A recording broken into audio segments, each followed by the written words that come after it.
At my mother-in-law's 60th birthday gala, she handed me divorce papers in front of 200 guests at the Rosewood Estate. My husband had his phone out, ready to capture my breakdown for the family group chat. His twin brother was practically salivating. Patricia smiled like she'd just won the lottery.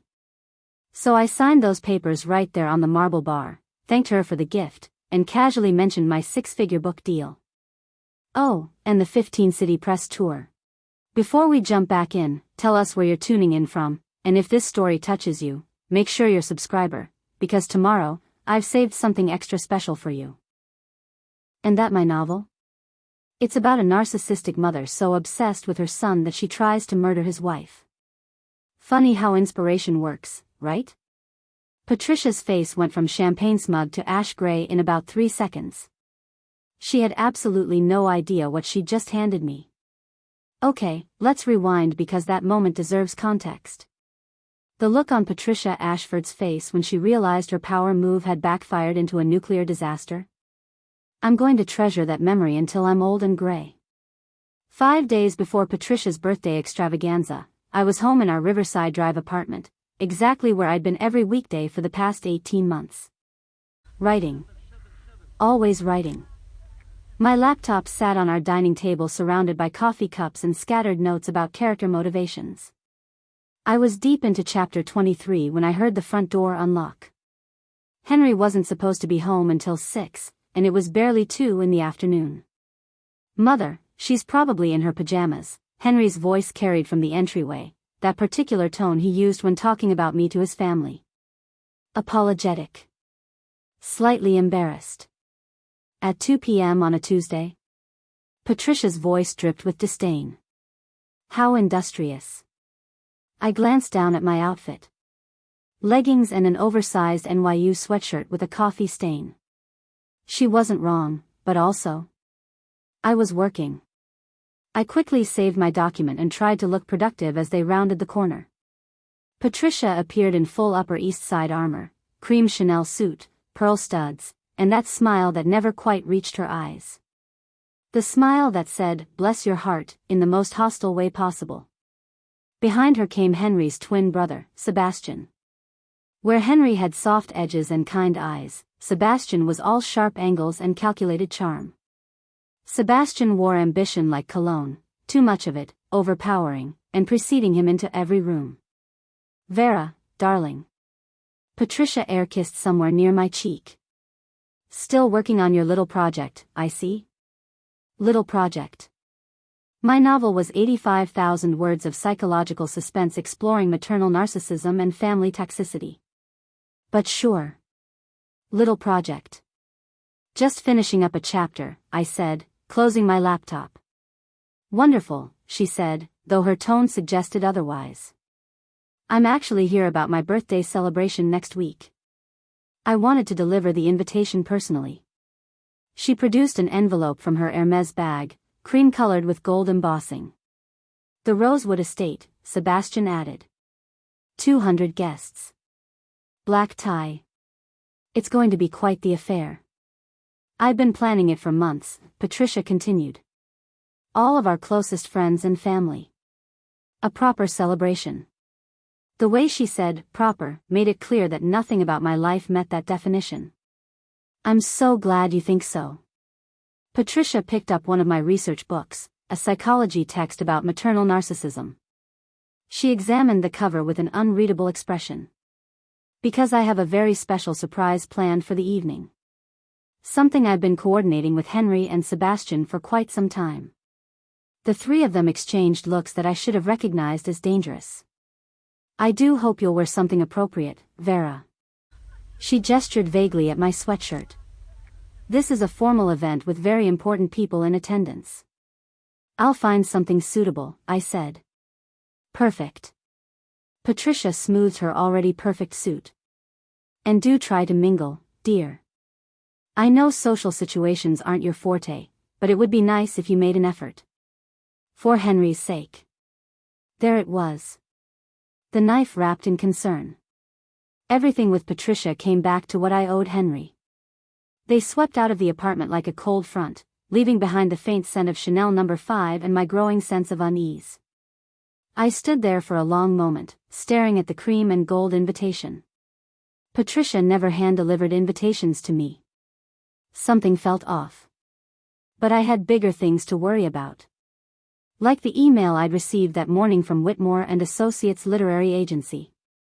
The one I hadn't told anyone about yet. I opened my laptop and pulled up the message again, just to make sure it was real. Dear Ms. Vera Blackwell. Following our phone conversation, I'm delighted to confirm that Thornfield House Publishing would like to move forward with your manuscript, The Mother's Obsession. Please review the attached contract. My hands were shaking as I scrolled to the advance amount. 6 figures. Plus a 15-city press tour. Plus foreign rights negotiations already in progress. I'd been sitting on this information for 3 days, trying to find the right moment to tell Henry. Trying to figure out how to share news this big with a family that had spent 2 years treating my writing like an expensive hobby. Patricia wanted to surprise me at her birthday party? Fine. I had a surprise of my own. And mine came with a book deal. That evening, Henry came home with takeout from that overpriced Italian place his mother loved. Mother said she stopped by today, he said, unpacking containers. He wouldn't look at me directly, which was never a good sign. She did. Hand-delivered the invitation. Very formal. Very Patricia. She wants this birthday to be special. Henry finally met my eyes. It's a milestone. She's been planning it for months.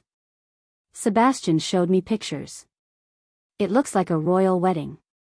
Well, Mother does like things done properly. Defending Patricia was his default setting. She mentioned a surprise. Something you and Sebastian have been helping her plan? Henry's hand froze halfway to the wine bottle. Just for a second, but I caught it. Oh, just birthday surprise stuff. Nothing for you to worry about. Nothing for me to worry about. That phrase had preceded every terrible thing in our marriage. Henry. I set down my fork. What's going on? Nothing's going on. Why does something have to be going on? Because your mother hand-delivered an invitation, which she's never done. Because you and Sebastian keep exchanging weird looks. Can we just enjoy dinner? I had a long day at the bank. We ate in silence. Henry scrolled through his phone between bites, responding to texts with little smirks he tried to hide. Twin language, excluding me completely. I have some news, I said finally. About my book. Henry looked up, politely interested in the way you'd look at a child showing you a drawing. Oh yeah? What about it? I heard back from that agent. Whitmore and Associates. The one you've been querying? He said it like it was cute. That sounds official. This was the moment. I could tell him about the deal right now. Watch his face change from polite dismissal to shock. But something stopped me. Maybe it was the secretive smile he'd been wearing since he got home. They're interested, I said instead. We're still talking details. That's great, honey. He squeezed my hand, the gesture automatic and empty. Really proud of you for sticking with it. Even if nothing comes of it, at least you tried. Even if nothing comes of it. At least you tried. Thanks, I said, pulling my hand back. That means a lot. So about Mother's party, he continued, already moving past my news. You'll need to get a dress. Something elegant. Conservative. She's invited a lot of important people. I'll find something appropriate. Good. He disappeared into the bedroom. I'm going to take a shower and get some work done. Don't wait up. I opened my laptop and reread the email. The deal was real. $175,000 advance. 15-city press tour. Marketing budget that made my head spin. And my novel, The Mother's Obsession, was about to put Patricia's worst qualities on display for the world to see. A narcissistic mother who couldn't let go of her son. Who saw his wife as competition. Who orchestrated elaborate schemes to maintain control. Pure fiction, of course. Purely coincidental that it mirrored my real life. Preparing and narrating this story took us a lot of time, so if you are enjoying it, subscribe to our channel, it means a lot to us. Now back to the story. I smiled at my laptop screen. 5 more days until her party. 5 more days until whatever surprise she had planned. But I had a surprise too. And mine was going to be a bestseller. The next morning, I woke up to 17 text messages in the Ashford family group chat. Patricia had created this digital nightmare 6 months into our marriage, claiming it would help everyone stay connected. What it actually did was give her a platform to broadcast her opinions and share passive-aggressive articles. I scrolled through the morning's damage.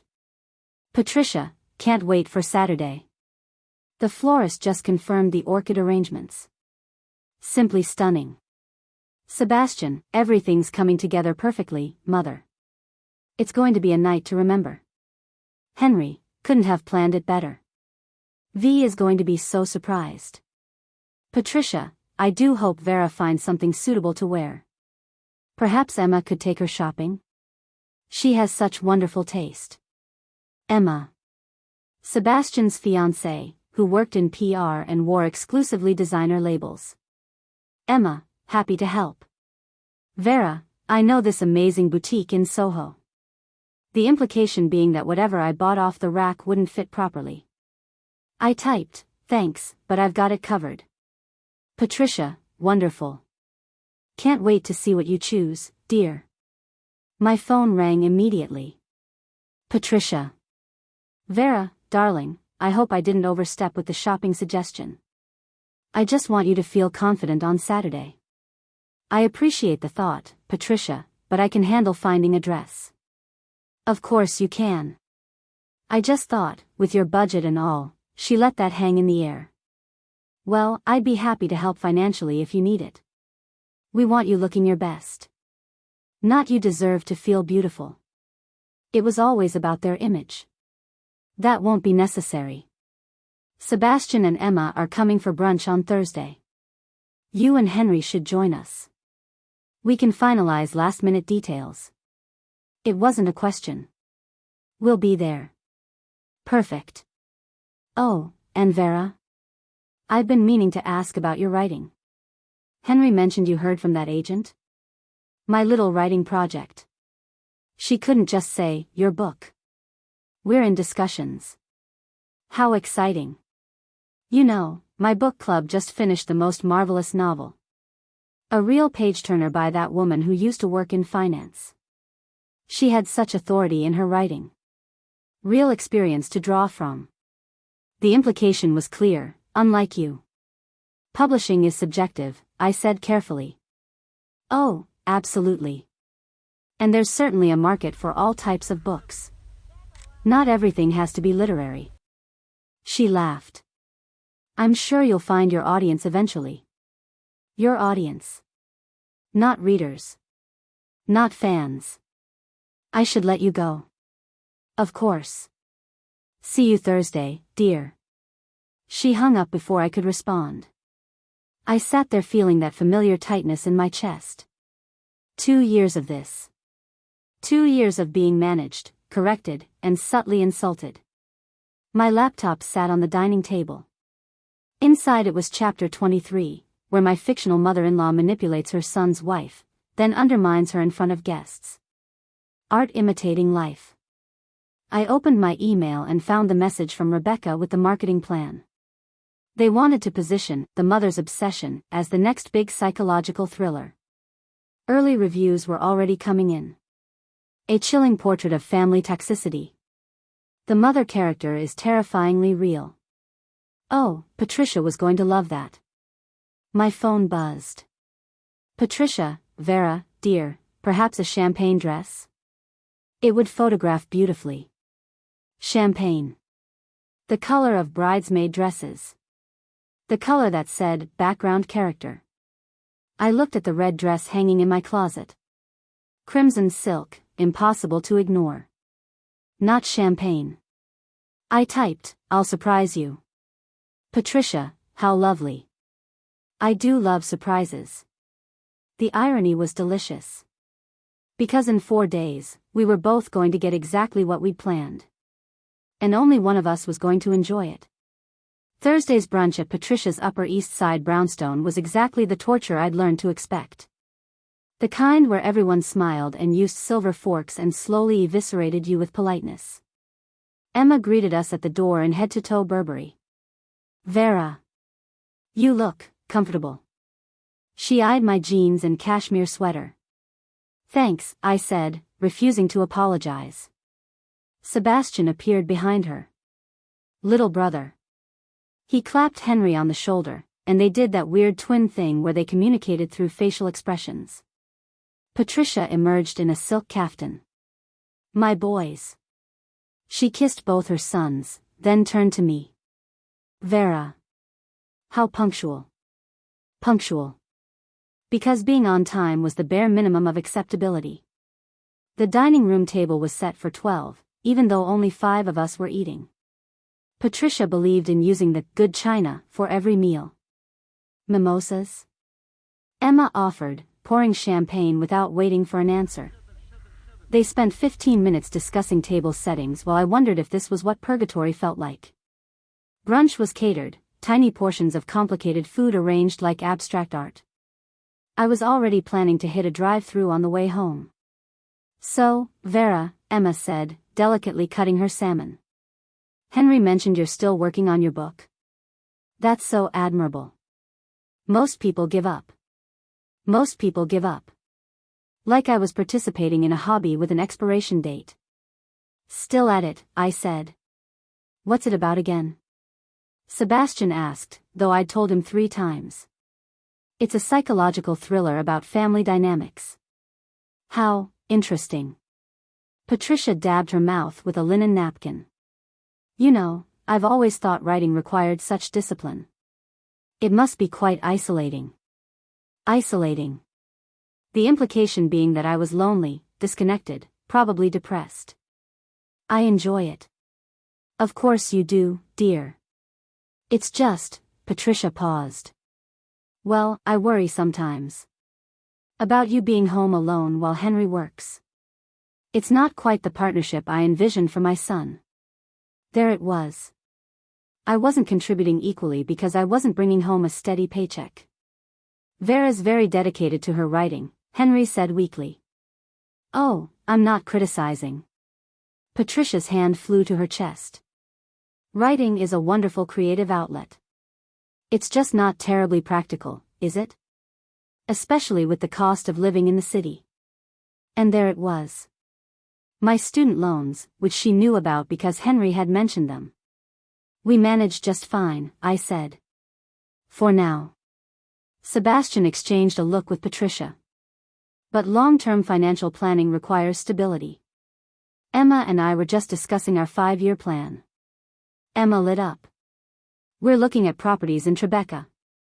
Sebastian's bonus this year should cover the down payment." "Henry could have a similar trajectory," Patricia said, turning to her son with pride.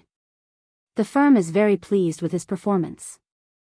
"Mother's been talking to the partners about my promotion track," Henry admitted. "Mother's been talking." Patricia had her fingers in every aspect of Henry's life. "That's how it works in our world," Sebastian said. "Connections matter.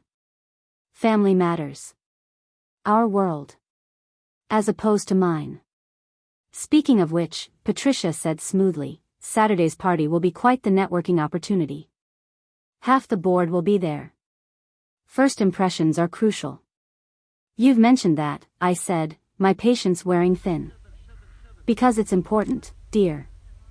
These people will form opinions about Henry based on his wife. Your behavior reflects on him. The Ashford name carries weight in this city. The Ashford name. The thing I would never truly possess." "I understand. Do you?" Patricia's smile was sharp. "Because I've noticed at past events that you tend to withdraw. Stand in corners. Avoid conversations. It comes across as rude, Vera." My throat tightened. Every event, they'd been watching. Judging. Finding me lacking. "I'm introverted," I said quietly. Not rude. Intent versus impact, dear. Patricia reached across the table and patted my hand. I'm trying to help you. But you have to meet us halfway. I looked at Henry, waiting for him to defend me. He looked down at his plate. And I knew, right then, that whatever surprise they had planned for Saturday was going to be brutal. The conversation moved on to party logistics. I sat there feeling like a specimen under glass. The photographer will be doing family portraits around 8, Patricia announced. I want one beautiful portrait of my boys and their significant others. Their significant others. Not wives. Not family. Vera, you never did tell us what you're wearing, Patricia said. It's a surprise. Sebastian laughed. Hopefully a good one. Remember Cousin Margaret's wedding when you wore that mustard dress? I thought it was nice, I said, my face burning. Nice is one word for it, Sebastian said. They all laughed, light, tinkling laughter that said we're not being mean, we're just teasing. Fashion isn't Vera's strong suit, Patricia said, like I wasn't sitting right there. She's more focused on her writing. Creative types often prioritize different things. Creative types. Like I was a different species. My phone buzzed. Probably Rebecca with updates. The book deal they knew nothing about. Do you need to get that? Patricia asked, eyebrows raised. It can wait. Good. Because I wanted to discuss something important. Patricia folded her hands. This party on Saturday isn't just about celebrating my birthday. It's about family. About our legacy. About the future of the Ashford name. Here we go. The Ashfords have been pillars of New York society for 4 generations, she continued. Every choice we make reflects on that legacy. Every choice. Including who her sons married. Sebastian and Emma represent the next chapter beautifully. And Henry is following in his father's footsteps at the firm. Notice she didn't mention me. Which is why Saturday is so important, Sebastian said. It's not just a party. It's a statement about who we are as a family. Exactly. Patricia took Henry's hand. My darling boy, you've made me so proud. Your father would be so pleased.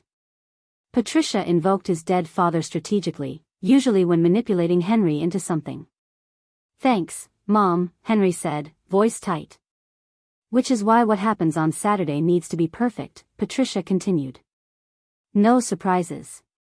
No drama. The way she emphasized, properly, felt like a warning. Of course, Henry said. Everything's going to be perfect. That cold feeling in my stomach intensified. Patricia stood up. Now, who wants to see the gift bags? They all followed her to the sitting room, leaving me alone with the remains of our expensive, uncomfortable meal. I pulled out my phone. Rebecca had texted. Big news. Foreign rights sold to Germany, France, and UK. Film option interest from 2 production companies. Marketing thinks we have a major bestseller. A major bestseller.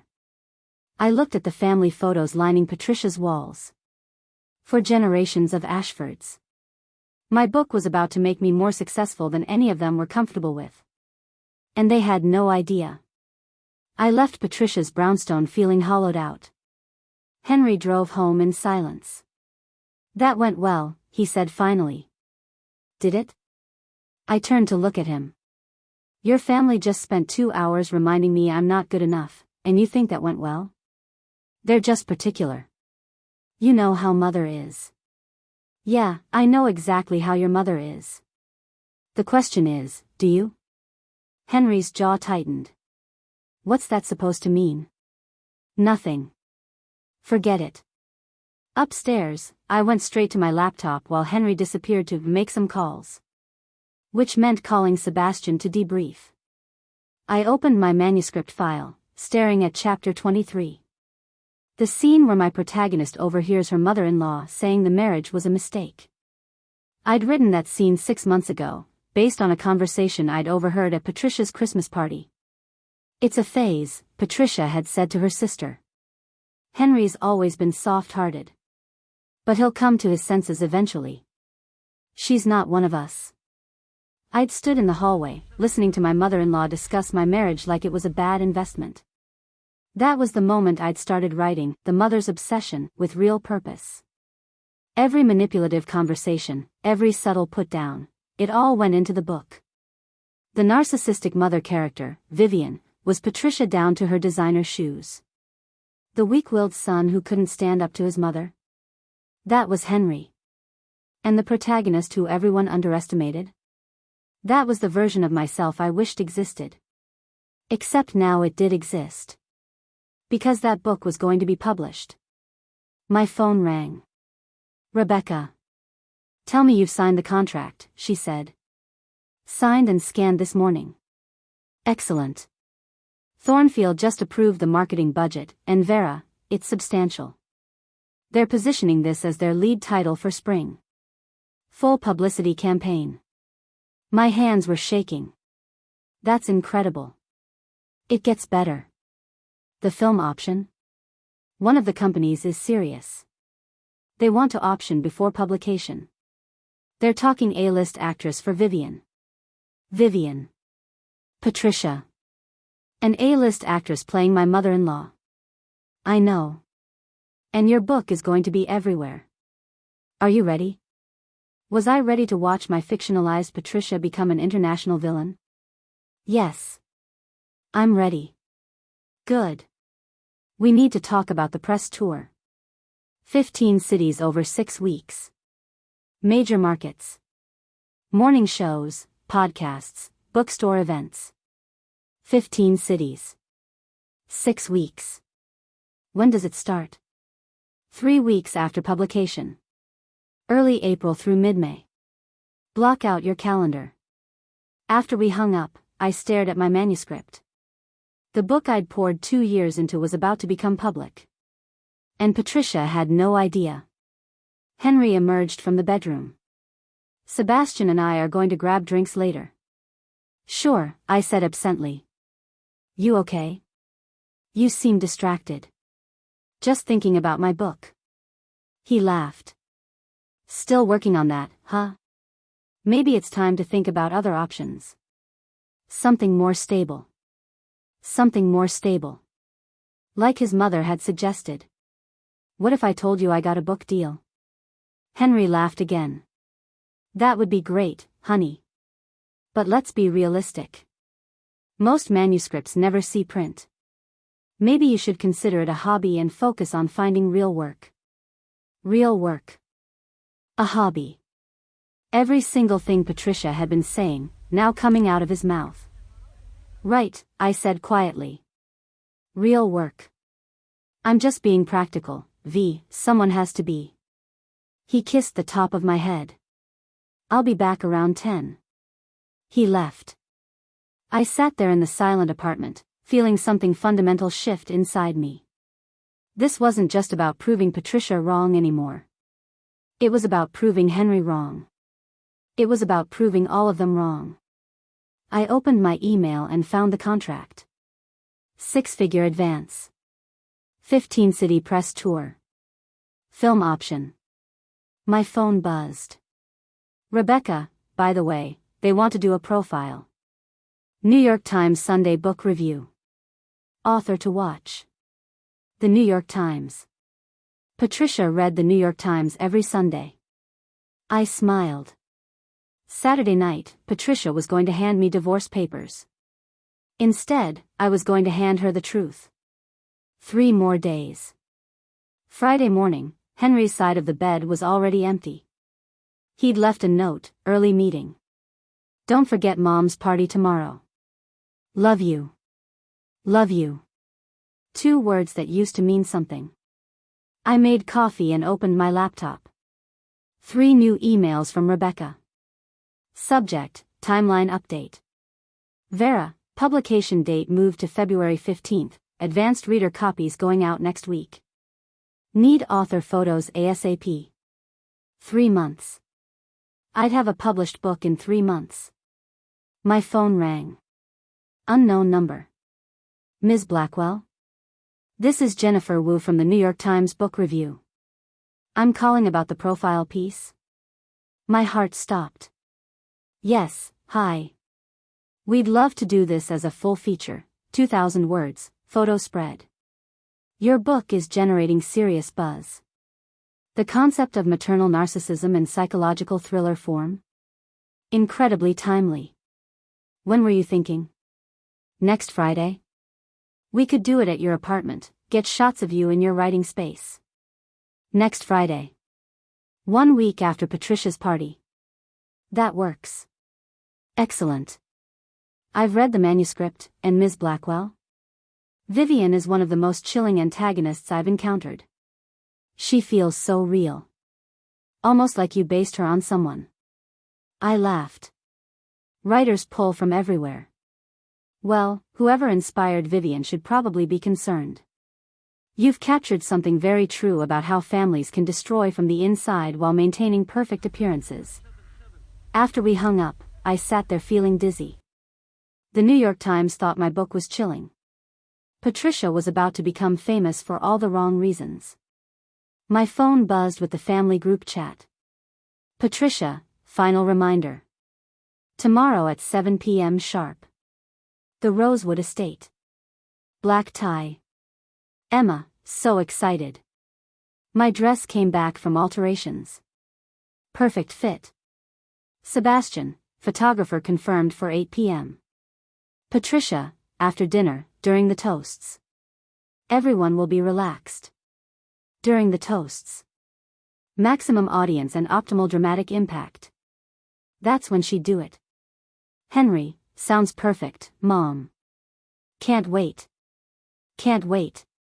My husband couldn't wait for whatever his mother had planned. I typed, see you there. Patricia, wonderful. It's going to be a night none of us will forget. The casual cruelty of that statement. I spent Friday in hyperfocus. Cleaned the apartment obsessively. Organized my desk. Backed up my manuscript files. Around noon, I pulled the red dress from my closet. Crimson silk that fit perfectly. Not champagne. Never champagne. Henry came home around 6, exhausted.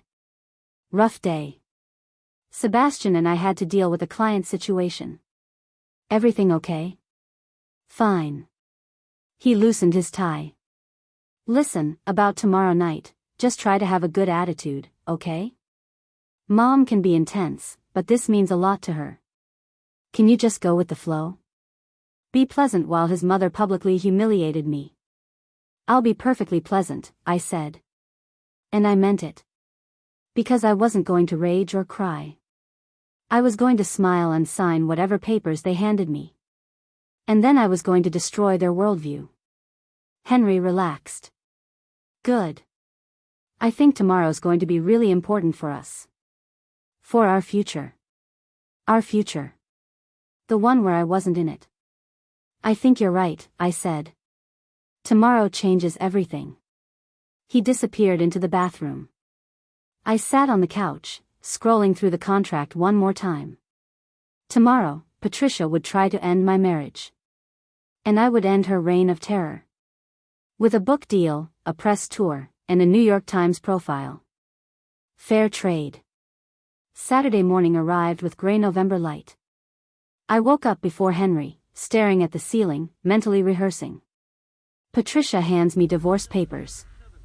I sign them calmly. I reveal the book deal. Watch her face implode. Except my hands were shaking at 6 a.m. Henry's alarm went off at 7. He kissed my shoulder. Big day. Big day, I echoed. I checked my phone. Rebecca had emailed at midnight. Subject, you won't believe this. Vera, Thornfield wants a major launch event. Lincoln Center or the Strand. Press, influencers, booksellers. They're talking about making you a household name. This is huge. Lincoln Center. Where Patricia served on the board. They wanted to launch my book, about the narcissistic society mother, at Patricia's favorite venue. The universe had a sense of humor. Henry left around noon for errands with Sebastian. Coordinating tonight's surprise. My phone buzzed. Emma. Hey. Just wanted to check in. Big night tonight. You doing okay? False concern. Emma had never checked in before. I'm great, I typed back. Really looking forward to it. I went to my closet and pulled out the red dress. Hung it where I could see it. A reminder that I wasn't going down without a fight. Around 3, I started getting ready with methodical precision. Hair, makeup, dress, shoes. Everything had to be perfect. The dress slid on like armor. I'd lost weight, stress will do that, and it fit even better. The red was shocking, exactly the statement I wanted. Henry came home and stopped when he saw me. That's quite a dress. You like it? It's very red. That's the point. Mom said champagne colors. I'm not wearing champagne, Henry. His jaw tightened. Can you just, for once, do what she asks? I'm wearing this dress. If that's a problem, maybe I shouldn't go. Panic flashed across his face. No, you need to be there.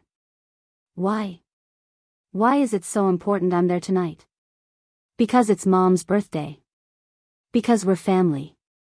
Are we? Because lately it feels like I'm the weird roommate you're tolerating. Just wear the dress. Fine. Whatever. He disappeared into the closet. My phone buzzed. Rebecca, foreign rights update, Japan, Brazil, Australia just closed. 12 countries total. International. Patricia loved her European vacations. Wait until she found out my book was in more countries than she'd visited. I applied lipstick, deep red to match the dress, and checked my reflection. The woman staring back looked ready for battle. Good. Henry emerged in his tuxedo. Ready? We should leave in 20 minutes. Ready, I said. But what I meant was, ready to watch your mother's plans crumble. I grabbed my clutch, the expensive one Lauren had given me, with "Take no shit" embroidered on the inside lining. Phone. Lipstick. Credit card. And folded inside, the first page of my book contract. Title, publisher, advance amount clearly visible. My weapon. Let's go, I said. Wouldn't want to keep your mother waiting. He looked at me strangely, like he was seeing something he didn't recognize. Good. He should be worried. Because tonight, the underestimated writer was about to become the most dangerous person in the room. The drive to the Rosewood Estate was 30 minutes of thick silence. Henry kept checking his phone, responding to texts. I watched the city lights blur past, and my mind drifted back to the moment that changed everything. 1 week ago, I'd been at my laptop working on chapter 31 when my phone rang. Unknown number. Is this Vera Blackwell? Professional, female, energetic. Speaking. Hi. This is Rebecca Whitmore from Whitmore and Associates Literary Agency. I'm calling about your manuscript, The Mother's Obsession. My heart stopped. I'd queried Rebecca 3 months ago.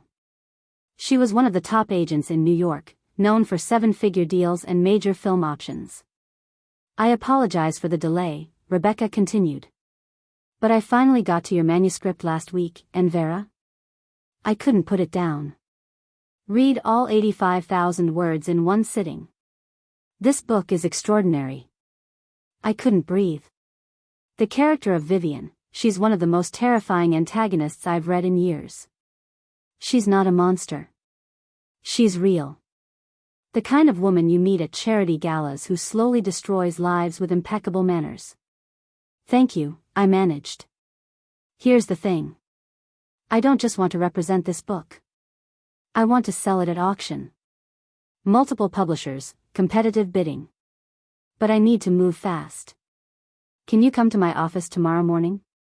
Tomorrow morning. Henry had mentioned brunch with his mother, but this was Rebecca Whitmore. I'll be there. The meeting the next day had been surreal. Rebecca's office overlooked Central Park, all glass and framed book covers of bestsellers she'd represented. "I've already sent your manuscript to 3 editors I think will go crazy for it," Rebecca said. "Thornfield House, Grayson Publishing, and Whitmore Books. All major houses with budgets for lead titles." Lead titles? The books they push hardest. Full marketing, major publicity, premium placement. They make stars out of authors, Vera. And I think you could be one of them. "There's one catch," Rebecca said.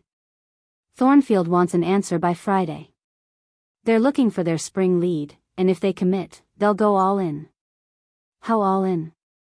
"6 figures minimum for the advance. 15-city book tour. Film option negotiations. Foreign rights push. The full treatment. 6 figures. I'd been living on Henry's salary for 2 years, called a financial burden at every opportunity. "What do I need to do?" "Sign with me today." "But Vera?"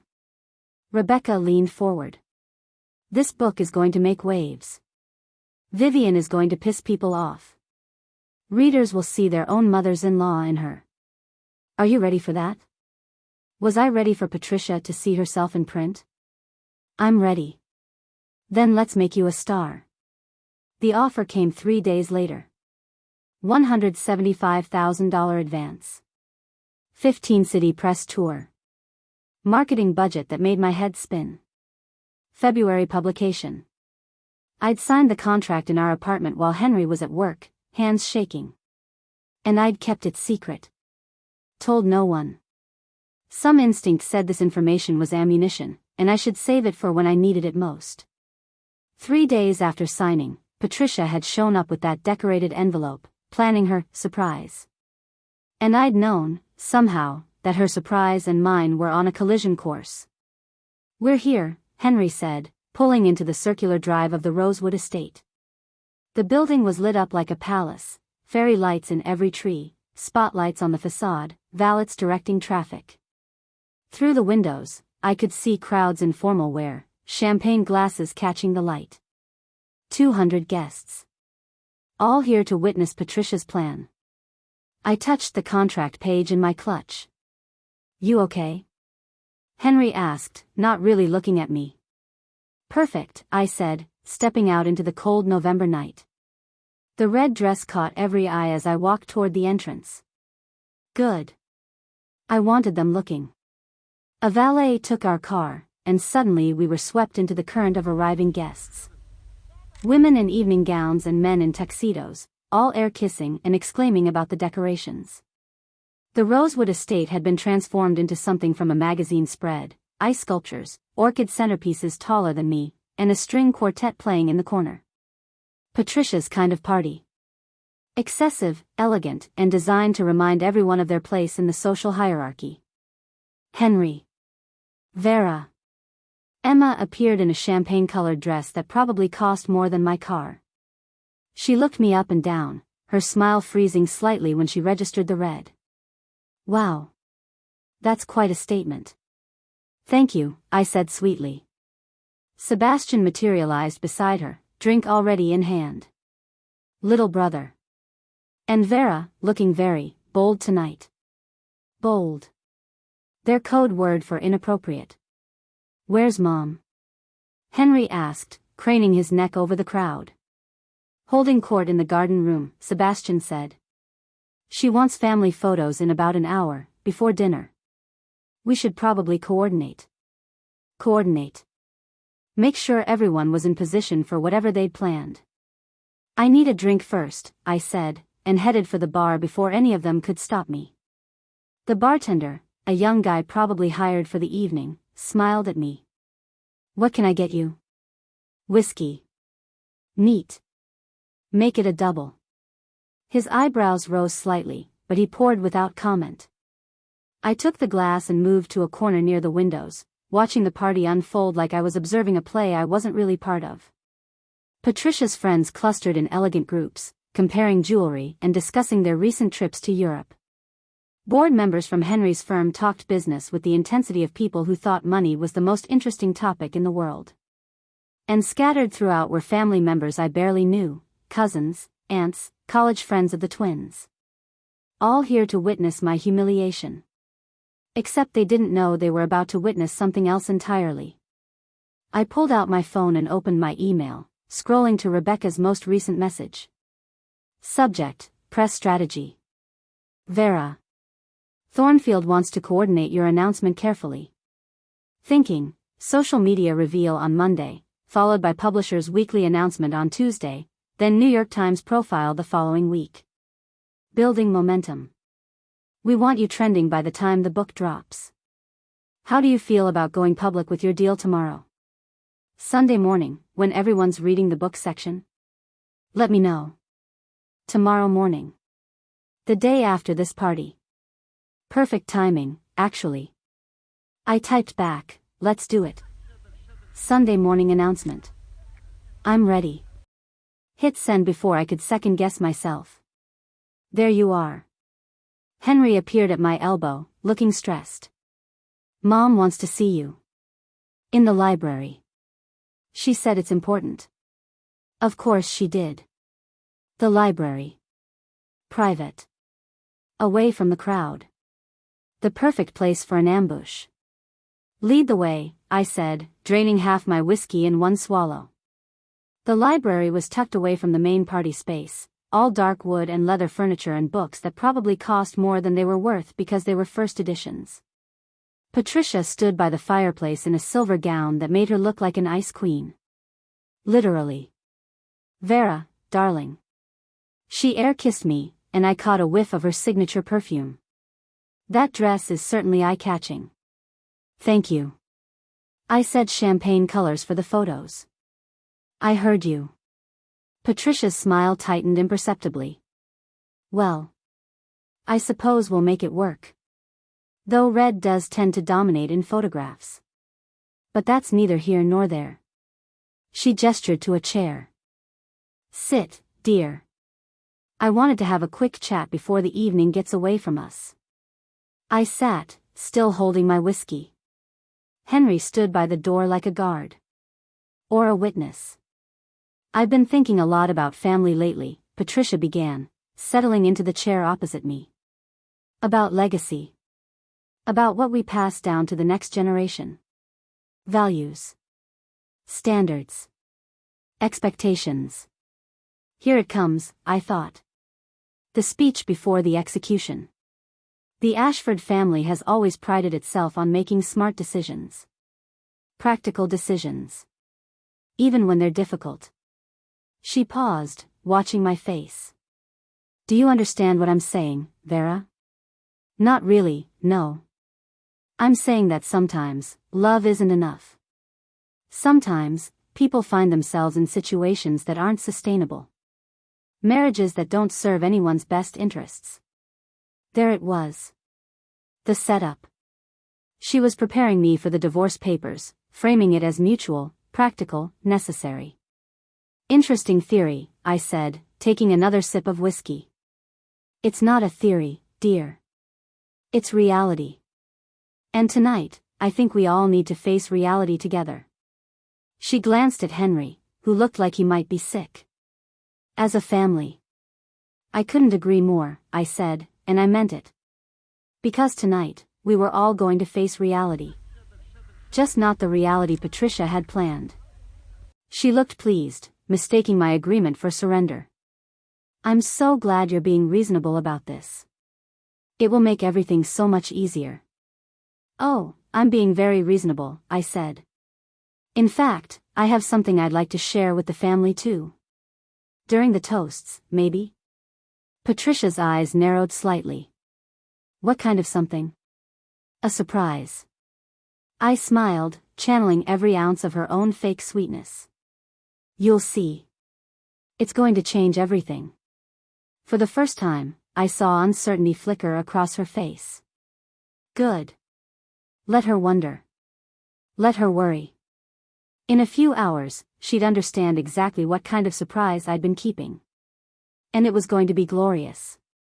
A valet took our car, and we were swept into arriving guests. Women in evening gowns and men in tuxedos, all air-kissing and exclaiming about the decorations. The Rosewood Estate had been transformed, ice sculptures, orchid centerpieces, and a string quartet playing in the corner. Patricia's kind of party. Excessive, elegant, designed to remind everyone of their place. Henry. Vera. Emma appeared in a champagne-colored dress. She looked me up and down, her smile freezing when she registered the red. Wow. That's quite a statement. Thank you, I said sweetly. Sebastian materialized beside her. Little brother. And Vera, looking very bold tonight. Bold. Code for inappropriate. Where's Mom? Henry asked. Garden room. She wants family photos in about an hour, before dinner. I need a drink first, I said, heading for the bar. The bartender smiled.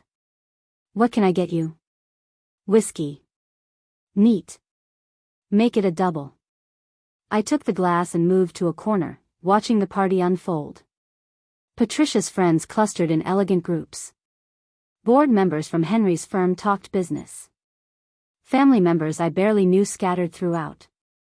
All here to witness my humiliation. Except they didn't know they were about to witness something else entirely. I pulled out my phone and opened Rebecca's most recent email. Subject, press strategy. Vera, Thornfield wants to coordinate your announcement carefully. Social media reveal Monday, Publishers Weekly Tuesday, then New York Times profile the following week. Building momentum. How do you feel about going public tomorrow? Sunday morning, when everyone's reading the book section? Tomorrow morning. The day after this party. Perfect timing. I typed back, let's do it. Sunday morning. I'm ready. There you are. Henry appeared, looking stressed. Mom wants to see you. In the library. She said it's important. Of course. The library. Private. Perfect for an ambush. Lead the way. The library was all dark wood and leather furniture. Patricia stood by the fireplace in a silver gown. Literally an ice queen. Vera, darling. She air-kissed me. That dress is certainly eye-catching. Thank you. I said champagne colors for the photos. I heard you. Patricia's smile tightened. Well. I suppose we'll make it work. She gestured to a chair. Sit, dear. I wanted a quick chat before the evening gets away from us. I sat, still holding my whiskey. Henry stood by the door like a guard.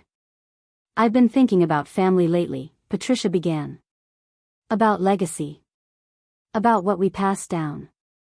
Values. Standards. Expectations. Here it comes. The Ashford family has always prided itself on making smart decisions. Practical decisions. Even when they're difficult. She paused. Do you understand what I'm saying, Vera? Not really, no. I'm saying that sometimes, love isn't enough. Sometimes, people find themselves in marriages that don't serve anyone's best interests. There it was. The setup. Interesting theory, I said, taking another sip. It's not a theory, dear. It's reality. And tonight, I think we all need to face reality together. She glanced at Henry. As a family. I couldn't agree more, I said. Because tonight, we were all going to face reality. Just not the reality Patricia had planned. She looked pleased, mistaking my agreement for surrender. I'm so glad you're being reasonable. It will make everything easier. Oh, I'm being very reasonable, I said. In fact, I have something I'd like to share with the family too. During the toasts, maybe? Patricia's eyes narrowed. What kind of something? A surprise. I smiled, channeling her own fake sweetness. You'll see. It's going to change everything. For the first time, uncertainty flickered across her face. Good. Let her wonder. In a few hours, she'd understand exactly what kind of surprise I'd been keeping. This chapter was already tight and effective. Keeping as is with only minor word trims. Dessert arrived as the sky turned from twilight to full dark. Some architectural masterpiece of chocolate and gold leaf. I barely tasted it. My heart was pounding. Any minute now. The waiters cleared plates with choreographed efficiency. Fresh champagne appeared. Patricia stood up, tapping a knife against her glass. The room fell silent. 200 faces turned toward her. Thank you all for coming tonight, Patricia began. 60 years is quite a milestone, and I can't think of anyone I'd rather celebrate with than all of you. Polite applause. Everyone loved Patricia. They had no idea what she really was. I've been blessed with so much. A wonderful career. Incredible friendships. And of course, my family. She gestured toward Henry and Sebastian. My boys. My greatest accomplishment. More applause. I wasn't mentioned. But tonight isn't just about looking back, Patricia said, her tone shifting. It's about looking forward. About the future of our family. Here it comes. Which is why I wanted to take this opportunity, surrounded by the people who matter most, to address something important. Something that's been weighing on my heart. The room was so quiet I could hear ice melting. Henry, darling, could you come up here? And Vera? Henry stood immediately. I took a breath and rose. Every eye followed us.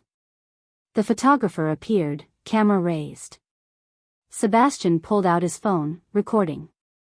This was it. The moment they'd all been planning. Patricia reached into a bag beside her chair and withdrew a cream-colored envelope. Formal, official-looking. I believe in honesty, Patricia said, looking directly at me. I believe in doing what's right, even when it's difficult. The photographer's camera clicked. Sebastian's phone stayed trained on my face. Which is why I think it's time we all acknowledged the truth about this situation. Patricia held out the envelope.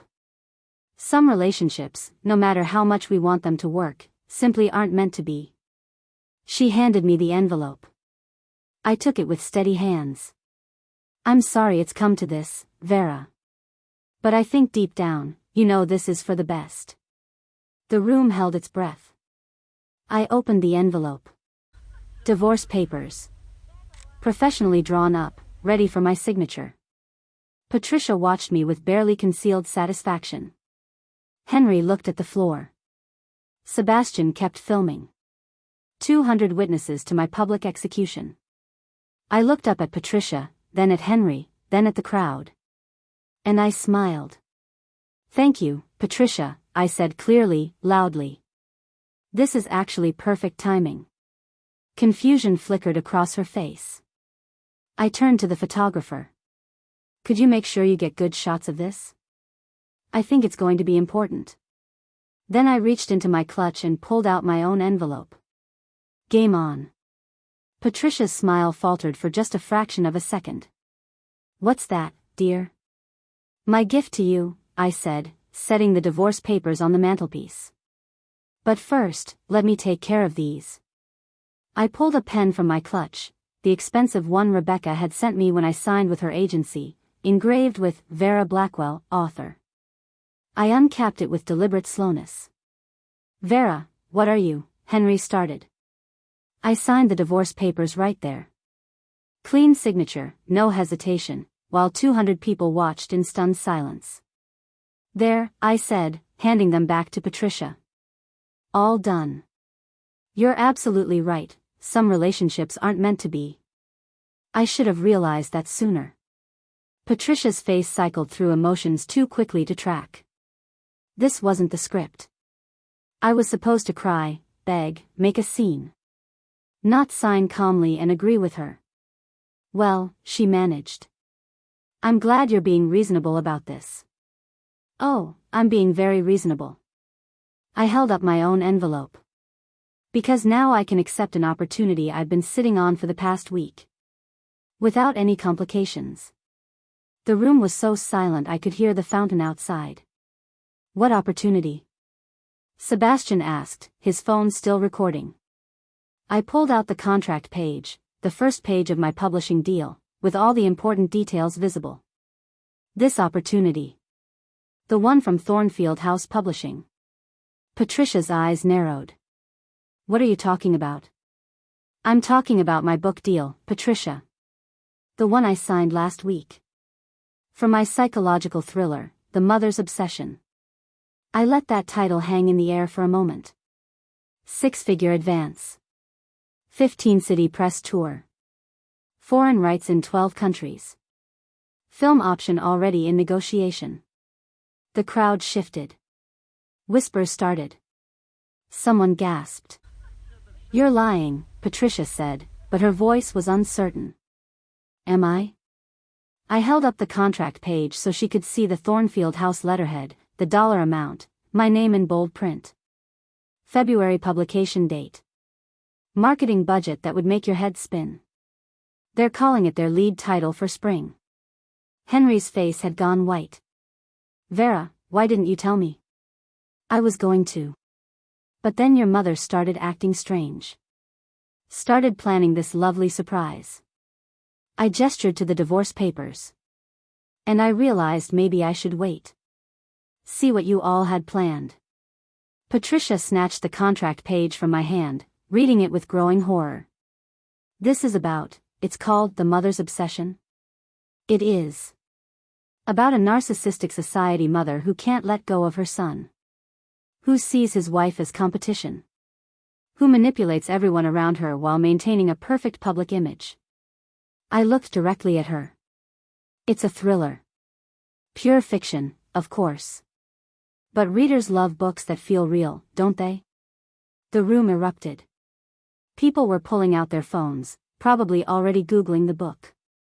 The photographer was going wild, capturing Patricia's face as she realized what I'd done. You wrote a book about me? Patricia's voice was barely a whisper. I wrote a book about maternal narcissism and family toxicity. If you see yourself in it, well. I shrugged. That says more about you than it does about me. Sebastian had stopped filming. Emma looked like she might faint. Henry just stood there, paralyzed. Patricia's carefully constructed evening was crumbling in real time. And I was just getting started. A book about maternal narcissism? Patricia's voice cracked slightly. You wrote a book about me? I wrote a book about toxic family dynamics, I corrected, my voice steady and clear for the entire room to hear. About a woman named Vivian who manipulates her son, undermines his wife, and destroys relationships while pretending to be concerned. If that reminds you of anyone, Patricia, that's your conclusion, not mine.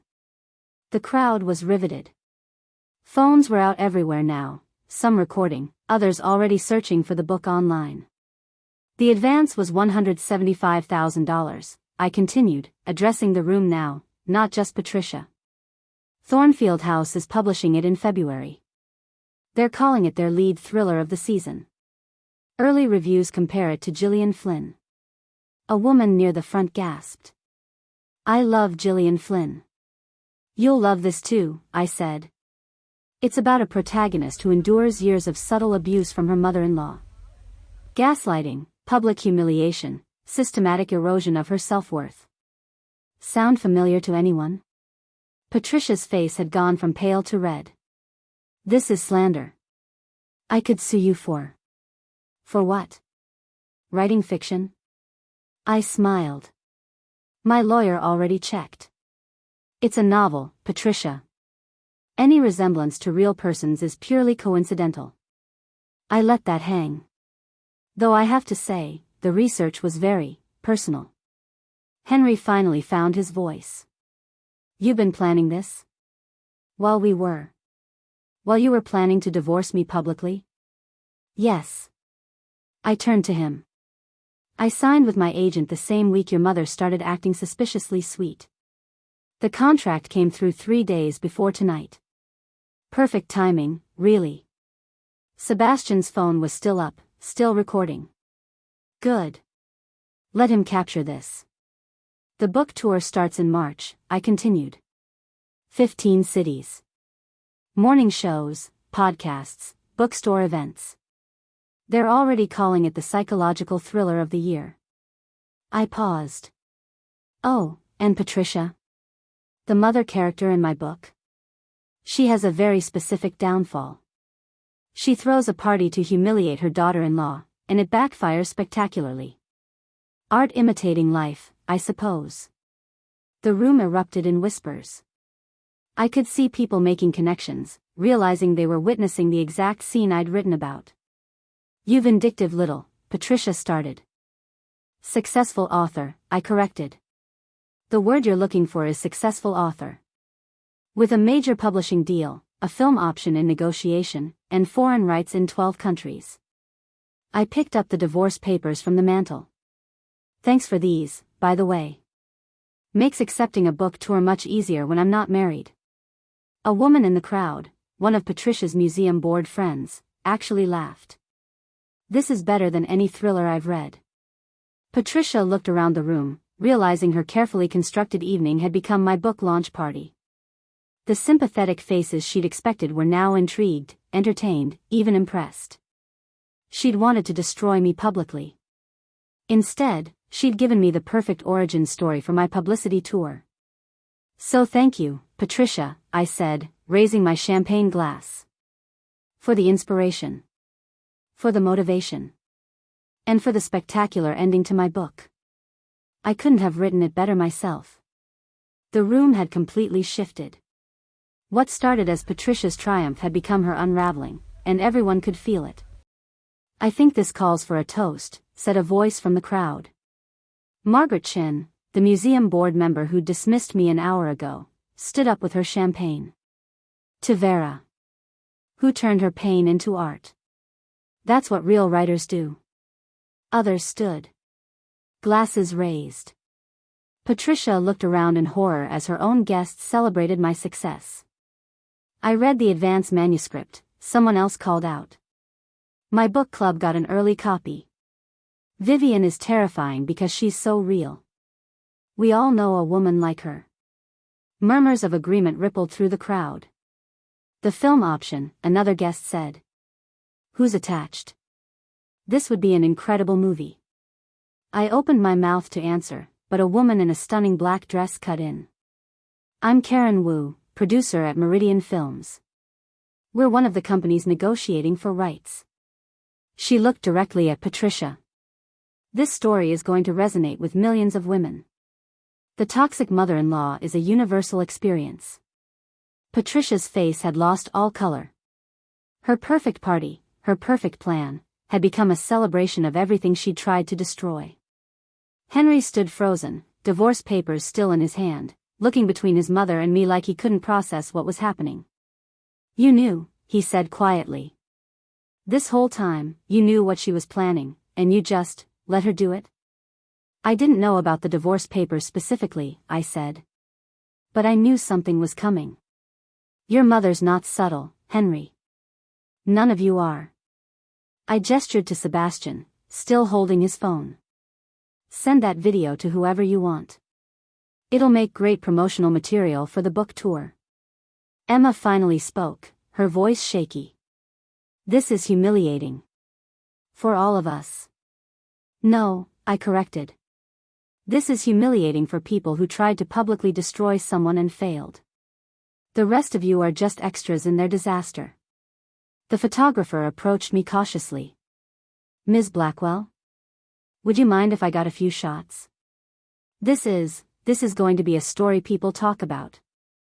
Absolutely, I said, posing with my contract page while Patricia stood there, her silver gown suddenly looking less regal and more like a costume.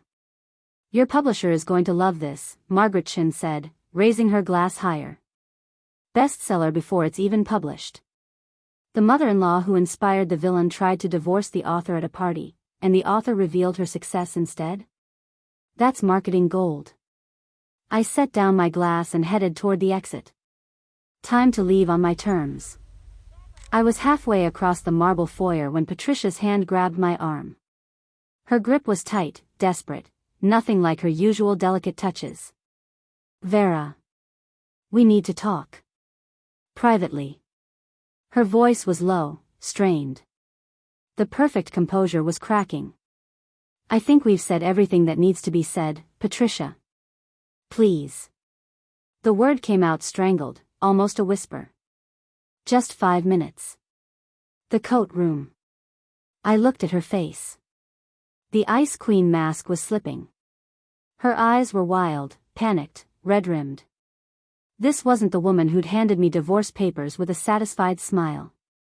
This was someone who'd just realized she'd lost everything. 5 minutes, I said. The coat room was empty, lined with expensive furs and cashmere coats that cost more than my monthly rent. Patricia closed the door behind us, and for the first time in 2 years, I saw her without her armor. Her hands were shaking. Her perfect posture had collapsed. You can't publish that book, she said, her voice raw. Vera, please. You can't. Can't? Patricia, it's already done.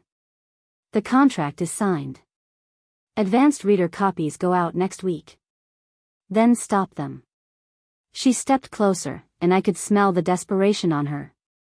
Call your publisher. Tell them you've changed your mind. Tell them anything. Why would I do that? Because, her voice broke. Because it will destroy me. Don't you understand? Everyone will know. Everyone will see themselves in that character, they'll know it's me. Is it you, Patricia? Because I wrote fiction. If people recognize you in Vivian, that says more about your behavior than my book. Don't play games with me. Her eyes were filling with tears, actual tears from a woman I'd never seen show real emotion. You wrote that book to humiliate me. To get revenge. I wrote that book, I said calmly, to process 2 years of systematic emotional abuse. If that humiliates you, maybe you should have thought about that before you tried to destroy me in front of 200 people. Patricia's composure shattered completely. I'll pay you. Whatever the advance was, I'll double it. Triple it. Just don't publish it. You think this is about money? Then what do you want? An apology? Fine. I'm sorry. The words came out desperate, graceless. I'm sorry for everything. For the way I treated you, for tonight, for all of it. Just please, Vera. Please don't do this to me. I stared at her, this woman who'd spent 2 years making me feel worthless, who'd orchestrated my public humiliation as a birthday gift to herself, and felt absolutely nothing. You handed me divorce papers at your birthday party, Patricia. You coordinated it with your sons. You invited 200 people to watch me fall apart. You recorded it for entertainment. I stepped toward the door. And now you're begging me to protect your reputation? I made a mistake. Her voice was rising, losing all its careful cultivation. I made a terrible mistake, and I'm begging you, to show mercy. Mercy. I let the word hang in the air. Like the mercy you showed me? Like all those times you called my work a little project? Like when you told your friends I was Henry's burden? Patricia's face crumpled. She actually looked old for the first time, all her expensive procedures and perfect grooming unable to hide the desperation. What about Henry? Think about what this will do to him. To his career. The firm won't, people will talk. Henry had a choice, I said. Every single time you undermined me, he had a choice to defend me. He chose you. Every time. Then think about the family. The Ashford name. 4 generations. The Ashford name will survive a book, Patricia. Your ego might not, but the family will be fine. She grabbed my arm again, harder this time. I'm begging you. Please. I'll do anything. Name your price. What do you want from me? I looked down at her hand on my arm, those perfectly manicured nails digging into my skin, and carefully removed it. I want you to let go, I said quietly. I want you to watch the press tour. I want you to see my book on the bestseller list. I want you to hear people discuss Vivian at dinner parties and wonder if they're talking about you. I opened the door. And most of all, I want you to know that you did this. You handed me those divorce papers thinking you were ending my story. Instead, you gave me the perfect ending for my book. Vera, please. The film option? I said, turning back one last time. They're talking about an A-list actress for Vivian. Someone iconic. Can you imagine? Your manipulation tactic studied by an Oscar winner, performed on screen for millions of people. I smiled. Thank you for the inspiration, Patricia. I couldn't have written her without you. You vindictive little. Successful author, I corrected.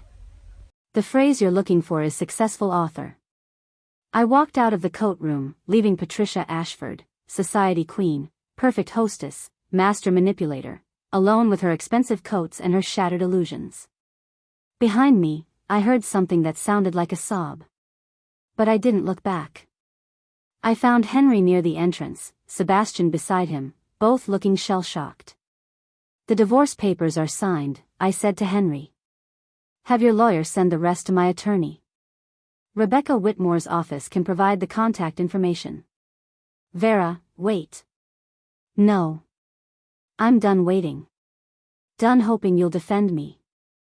Done trying to be good enough for a family that was never going to accept me.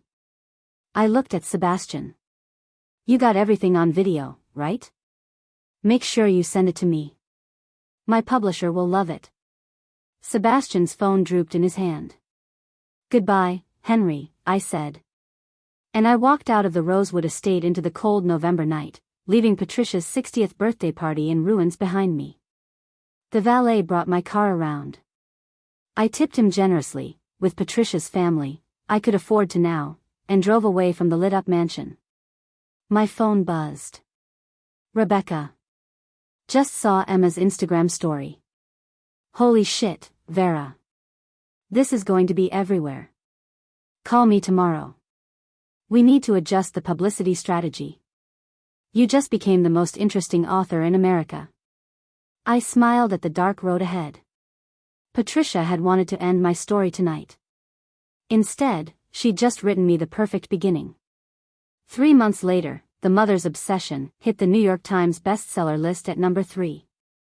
By week 2, it was number 1. The New York Times profile ran with the headline, Author turns mother-in-law drama into best-selling thriller. They included a photo of me at my apartment, laptop open, looking exactly like the successful author Patricia said I'd never become. The film option sold to Meridian Films for 7 figures. They cast an Oscar winner as Vivian, and suddenly my fictional mother-in-law was being discussed on entertainment shows and book podcasts worldwide. Patricia tried to claim defamation, but her lawyer shut that down immediately. Fiction is protected, especially when the author never names real people. But everyone in her social circle knew. Everyone recognized Vivian's tactics, her manipulation, her obsessive control. Her museum board friends stopped calling. Invitations dried up. Turns out, being the inspiration for a best-selling villain isn't great for your reputation. Henry's divorce lawyer tried to negotiate alimony, but their own video evidence, the recording of Patricia handing me divorce papers as a birthday gift, made that impossible.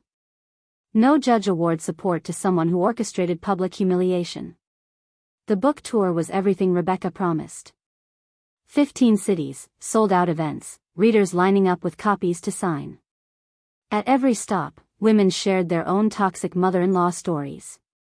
My book had given them permission to name what they'd endured. In Seattle, I did an event with my sister Lauren.